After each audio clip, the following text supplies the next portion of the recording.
Today, this is one of the stories about when I was a butcher's boy in Barlaston. Started when I was 13, and one of the jobs I used to do was deliver meat in a bike with a small wheel at front, big wheel at back, and a big basket on the front.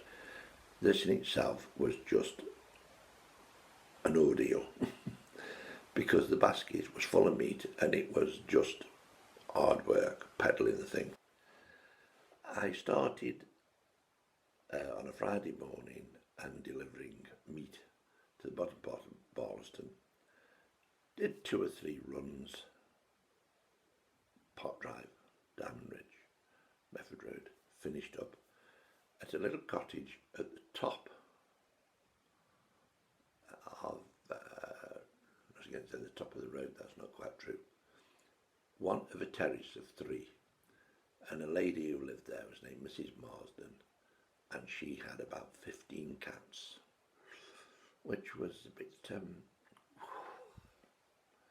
not saying if you're a cat lover or whatever it was, but I think 15 is probably pushing it a little bit. Anyway, she was a very nice lady, always used to make a cup of tea for me, which I didn't really want to have, because I wasn't quite sure whether the cat had sat on the teapot or whatever, but anyway. And come at Christmas time, she was always very, very good, far more generous than most people, because she used to give me £1. This particular day, I'd been in there, gave her the meat, bit of a chat, came out again, went to get on my bike, rode down to the last delivery, which was a farmhouse that had a farmer and his wife and their son, and his wife lived in the other half of the house. So when I got down to the house, parked my bike, went to get the meat out, suddenly realised there was only one joint. And I thought, that's weird. I can definitely remember doing both, putting them in the basket. Where's the other one gone? No idea. So I'm thinking, perhaps somebody stole it.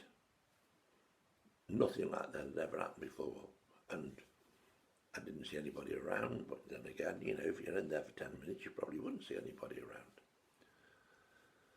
So I delivered one of the meat and went to the other lady, her mother-in-law, and said what had happened.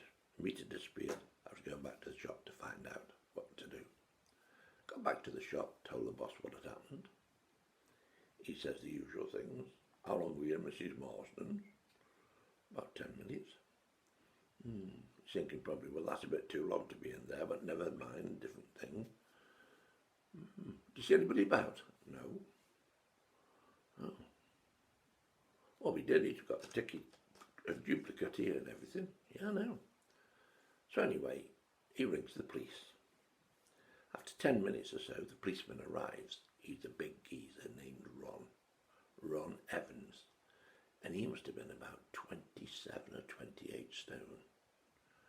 There's another lovely story that offshoots from this one, which maybe at some stage in the future I'll be able to tell you about that one. But Ron used to ride a Vespa motorbike, a motor scooter, a 125, and he always wore a massive big coat, big overcoat. And all you could see when he was going along was 2 wheels. You could see the handlebars, but you only see was 2 wheels. The rest of it was wrong. Anyway, I explained what had happened, and he said, okay. So he goes outside to look at the bike and look at him making, so he knows what he's looking at. Although I don't think he really did know what he was looking at, but he's just going for the emotions. After about 5 minutes, he comes back in again. He says, you haven't had your meat pinched, but it's been stolen, probably by a dog. A dog? Well, when you look at the actual layout of a bike, handlebars, crossbar, big basket, how does that work? Get inside, get the meat, get out? Anyway, said, how do you do? Well, look here, crossbar, 4 prints. Oh, down the front of the label, when it said Jackson's, 4 prints. On the handlebars, 4 prints. Well, yes, that makes sense. So I'm thinking, well, which dog's done that? And then the penny dropped. I thought, I bet I know whose dog has done it. Anyway, get another piece of meat, take it down to the lady, deliver her thing. She said, well, have you found out where it went to? And I said, well, no, but the policeman reckons it's a dog had it. Oh, really? Well, how's it got in your basket? Was the basket tipped over? No, on its stand. Oh. She said, oh, well, I don't know if that's happened. I said, well, no, I don't. I thought, no, but I've got a good idea. So anyway, leaving the meat, she gives me the money, off I go, walking down her drive to the bottom, going to get on my bike, and suddenly I see their dog appear.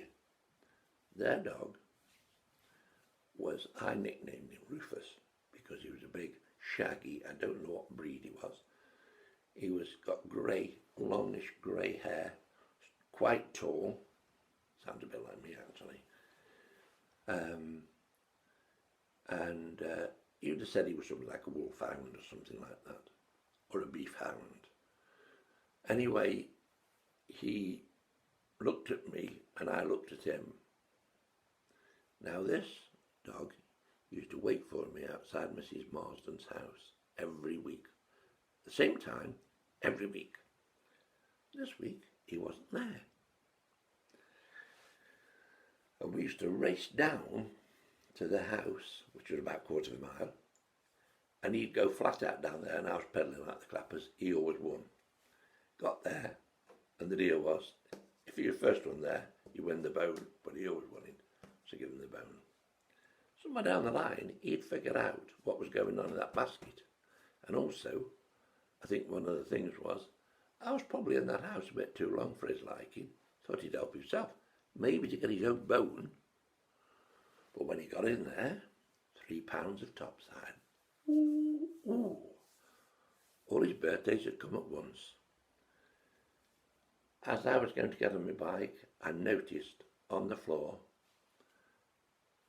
a piece of fat with a ticket in it, their ticket, with still intact, their line on the floor, and a bit of paper.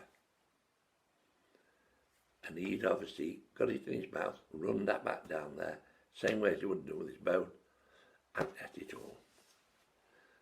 And I said to him, right, no more bones for you, Shaggy. No more bones for you. And he looked at me and said, he knew what had happened. I knew what had happened. The lady had all knowledge of it, said it wasn't her dog. And we had to put it down to the fact that he was just another one of those shaggy dog stories. But what we really wanted to know was how long had Shaggy been casing the joint. Over and out. See you next time.